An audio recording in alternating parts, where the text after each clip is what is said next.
This is your daily reminder to stay single because what do you mean the sun is actually shining in the UK? I've just done my hot girl walk, train legs, and have no one's dusty sun ruining my day. Have a beautiful day, girlies. If you have to announce it, it's because you're actually incredibly lonely and bored. You're just trying, in a subtle way, to let every man know you're lonelier than the sun at high noon. Today we're bringing you Every Bad Decision Came Back to Haunt Her. Modern Women Hit the Wall. Before we get started, do us a favor, hit the like button, subscribe to the channel, and turn on notifications. It really helps us out. Let's get started.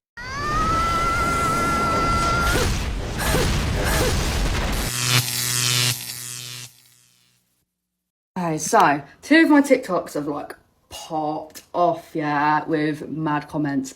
And both of the videos are about how I'm not gonna let you come over for a first date. Actually, not even for a first date. I'm not letting you come over at all, especially with my fucking kids at home. That's a dangerous and a weird situation. Why do you want to come to my house so much? And secondly, the other one is about my microphone. Girls, you know what a microphone is. That hurts and feels, I think. And the only thing you guys have to say is that I'm a single mum and that I live in a council house. Neither of them things are a bad thing. I'm a single mum because I choose to be, because I left my husband and I filed for my divorce, and I live in a council house because, firstly, I don't want to be paying someone else's fucking mortgage, yeah? I'd rather, like, pay a housing association. The rent's fucking cheaper. I don't want a fucking mortgage on a house that I'm going to spend hundreds of thousands of pounds on that I'm just going to leave to my kids and they're going to have to fight over when they grow up. No, mate, that's just no. It's just fucking weird. Why would I want to do that? And yeah, like, it's not my fault that we don't want you. Do you know what I mean? You can sit there and say whatever you fucking like, but I promise you now, darling, you're really not hurting my feelings. You're just making yourself look like a muppet, and you're proving my point with these videos. You're actually proving my fucking point, so thanks. And you're making my shit pop off, so I've gone up by like 300 followers. So stay hating. Oh, hell no! Whenever you're feeling bad about your situation, just remember that I had a man tell me that he, oh my God, they're watching me. He had the biggest, fattest crush on me, and he couldn't wait to continue to get to know me. And then a week later, tell me that he could never see me again. All after I got cheated on by someone who told me they had a charity in Africa that sold art supplies to children, and that they were a famous anonymous sculptor, and that the money from the art that was being sold was going to this charity. But then the charity dissolved because the lawyer took all the money from it. And then they cheated on me on their family trip in Aruba. And they lied about having Tourette's. Yep.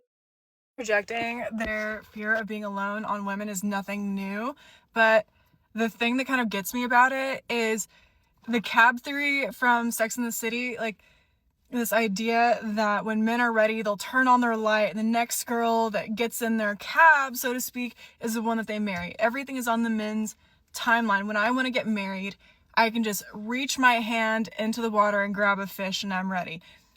That's not happening anymore. And I think that's why all of this panic is happening and why they're trying to push that onto women. Oh, you're going to die alone. You're going to run out of time. All of this stuff, because they feel bad now, because they had always grown up thinking that whenever they were ready to get married, a girl would just appear. They would just have their pick of the litter, that they would just have someone waiting on standby until they were ready. Now we have more and more women choosing to opt out of dating, choosing not to get married, not wanting kids, all sorts of things, or even just being more selective. And these dudes are panicking, and they're trying to put it on you, and they're trying to do that through shame and projection. All of their fear about dying alone, about not having a family, about getting left behind, that's a huge thing in their friend group. All my friends are married, all my friends have kids, I'm the last single one, and I'm 40 and I'm scared and I want to have kids. They're shoving that on you because they're used to turning on their light and having a girl get in the cab. Women aren't hailing cabs anymore, we're walking. She defends her status as a single mother like it's some kind of badge of honor, when in reality it's the scar of not being able to keep a man. Her real motivation isn't protecting her children. It's protecting her ego from a painful truth. In the dating market, a woman with kids and government housing isn't competing in the same league as a woman with no baggage. She says she doesn't care what people think, but if that were true, she wouldn't be making videos trying to justify herself to complete strangers. The second woman falls head over heels for a smooth-talking man who feeds her sweet lies, then plays the victim when those lies come crashing down. Even though, deep down, she knew from day one she was chasing smoke. Woman, you're 40. Stop projecting your fears onto men. At 40, a man still has plenty of time to start a family. In fact, that's the age many younger women are looking for today. You, on the other hand, missed the train. That panic you're feeling isn't something men are forcing on you. It's your own biology reminding you of reality, and most men don't even care about your drama. So stop looking for someone else to blame and admit what's already obvious. You've hit the wall, and the wall doesn't forgive anyone. This is me before going on a date with a 6'4" doctor. No kids, no ex-wives, owns his own practice, owns his own home. He plans a whole surprise date. I have no idea where we're going, no idea what we're doing, but hair is done, makeup is done. Take a good look, ladies, because this is me before. I am really feeling this man. I have a good feeling about him. I even took a spicy cube before the date. Just so I'm feeling myself, feeling confident. And in case he takes me home later. God bless. This is my moment. I will let you know how it goes. I'm about to be a changed woman. I'm done dating. He was 40 minutes late. Our surprise date, TGI Fridays, was rude to the waiter. And when I ordered the burger, he made a comment like, "Aren't you a Pilates teacher?" Yeah. It's like, "Oh, I just figured you would order a salad or something. Like, don't you need to watch your figure?" He talked about himself the entire time, did not ask me a single question about me, and then asked me to split the bill. Which, like, fine, okay, I'm picking up what you're putting down. But sir, you are a fucking doctor. If you're gonna drone on and on for hours about, I am not in practice, summer in the Hamptons, the least you can do is buy my $25 fucking entree. I didn't even drink. He had like 4 drinks, a starter, and entree. I ordered one thing, and I split the bill with this man. This fucking doctor! Do men just hate women?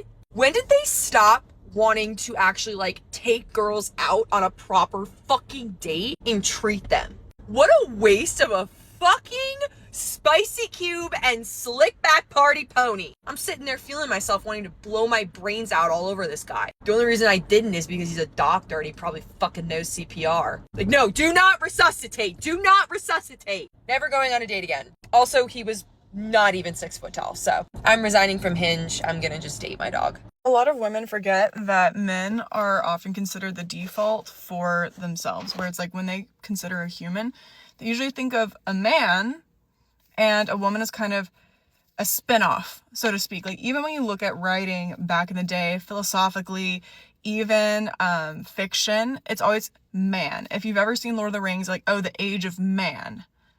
It's not people, it's not humans, it's man, and woman is kind of a subset of that. That's why they didn't really do much medical research on female bodies until 1993, because man was considered the standard. And as long as men do not experience particular hardships or oppressions, the concern isn't really there. Like, you look at a country like Afghanistan. I've met Afghan men who've left. They don't like what's going on there. They don't support it. But they left. They didn't riot in the streets. They didn't fight for the rights of women. They're like, ooh, I gotta get out of here. This is not good for me or mine. And like, I can't blame them for doing that. But at the same time, there's women, they're stuck there, who have basically become stripped of all rights and are essentially enslaved within their own country. They have no right to medical care. They aren't allowed to get educations. What they wear is dictated. It is, the news has been tightened on them. And there's so many men, even from that region, who will say, I don't support that. Why? they aren't. The streets would be overflowing if this had been across the board. If this lockdown had been across the board, I fully believe there would be so much more resistance. But because it's just down to women, the men are like, ooh, I don't know if I want to risk my neck for that. Men see themselves as the default, and as long as they are not being persecuted, it's not worth the risk for them. I want you to notice how easily a woman gives everything away when a man checks all the boxes she's looking for. She thought, doctor, tall, wealthy.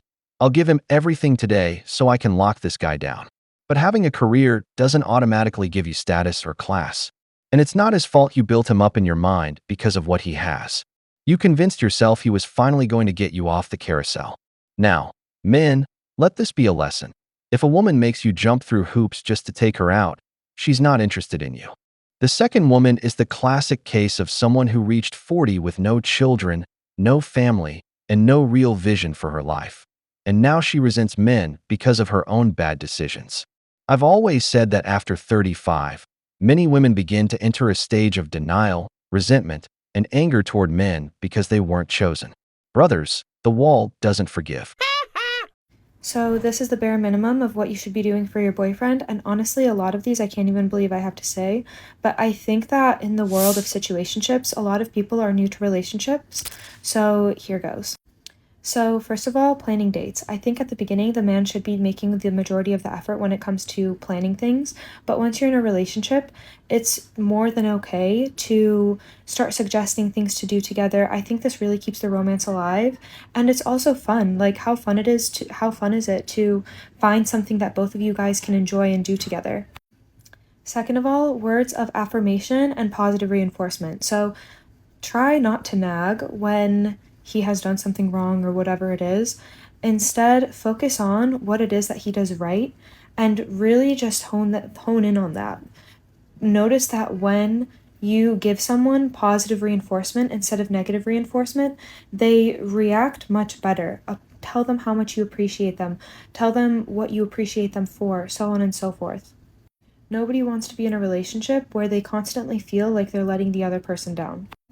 And finally, don't talk negatively about your partner to your friends. Every relationship has ups and downs, but I've noticed that personally, anytime I have said something negative about my partner and then my friends start giving me advice and whatever it is, it's usually not the right advice.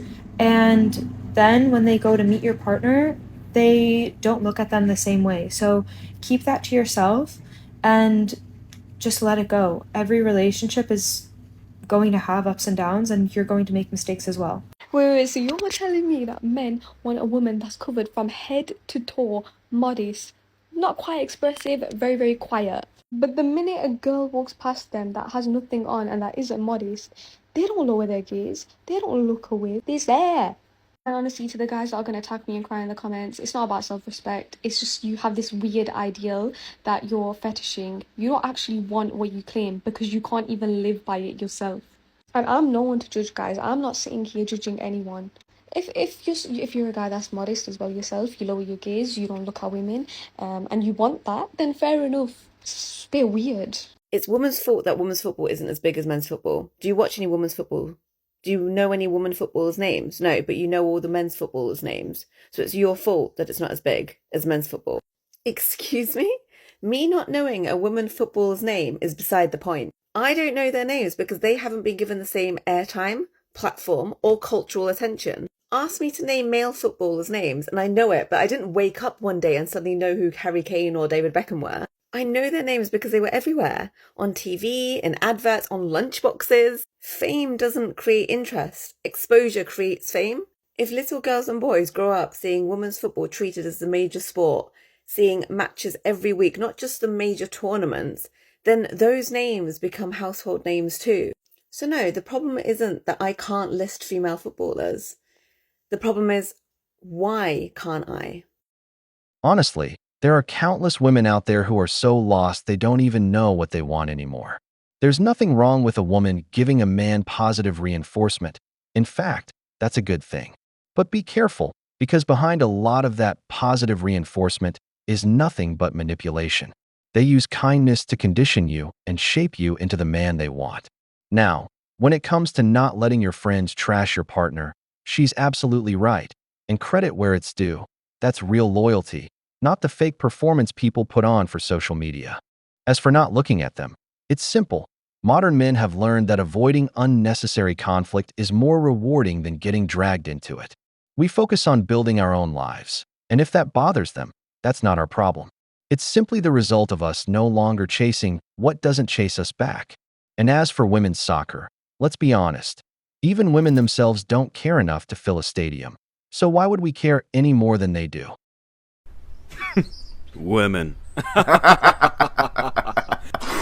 Stop asking him questions to get to know him and start putting him in these 3 situations instead. If you know anything about me, you know that I do not really like words. I find words boring, tiring. Please don't tell me what you will do for me. Please don't tell me who you are or what you think you are.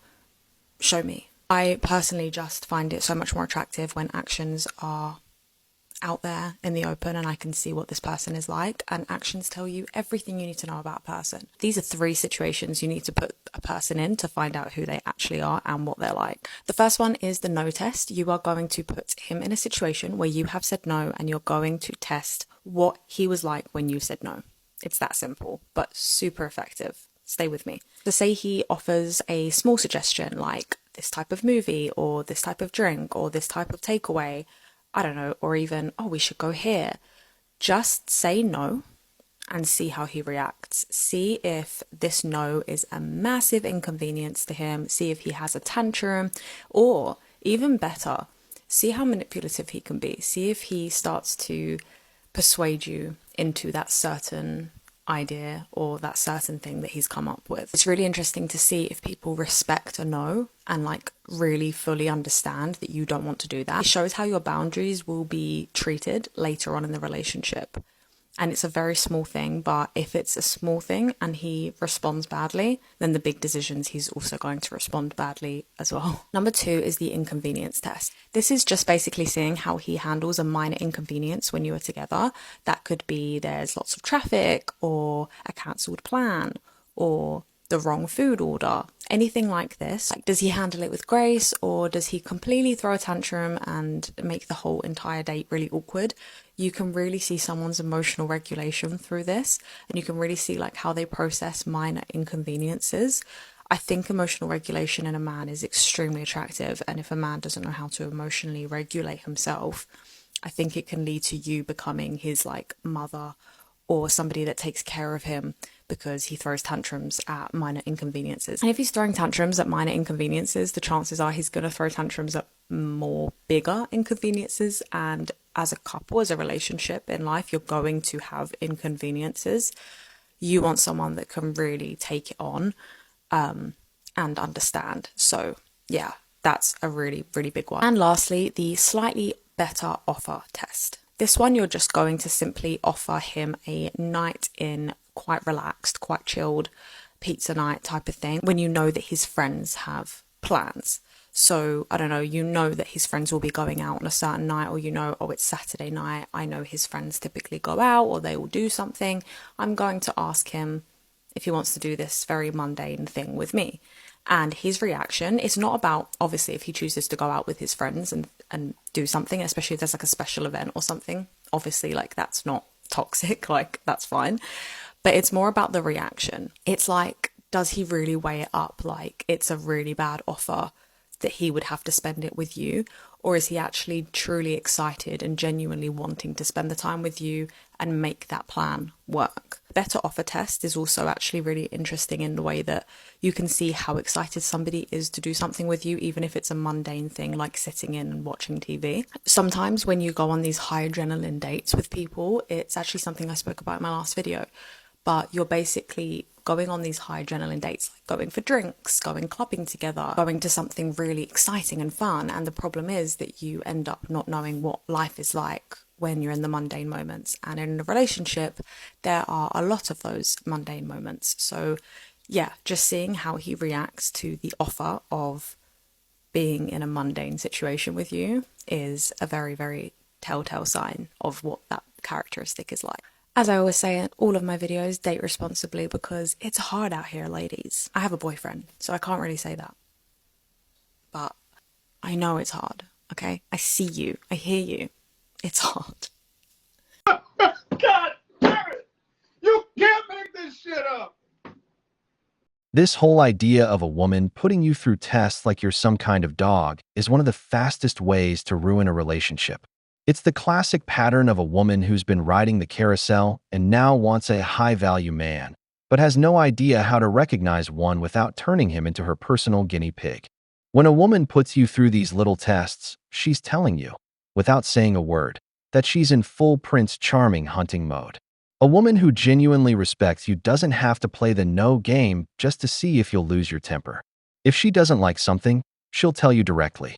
Don't fall into the trap of proving you're emotionally regulated, like some well-trained dog. You already know who you are.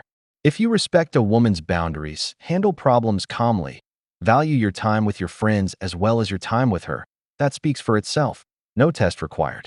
If a woman feels the need to test you, recognize what's really happening. She's looking for a man who's willing to tolerate her insecurities. And you're not her rehabilitation project. We've reached the end of the video, but before you go, here are 2 questions for you. Why do so many women today feel the constant need to test men instead of simply trusting them?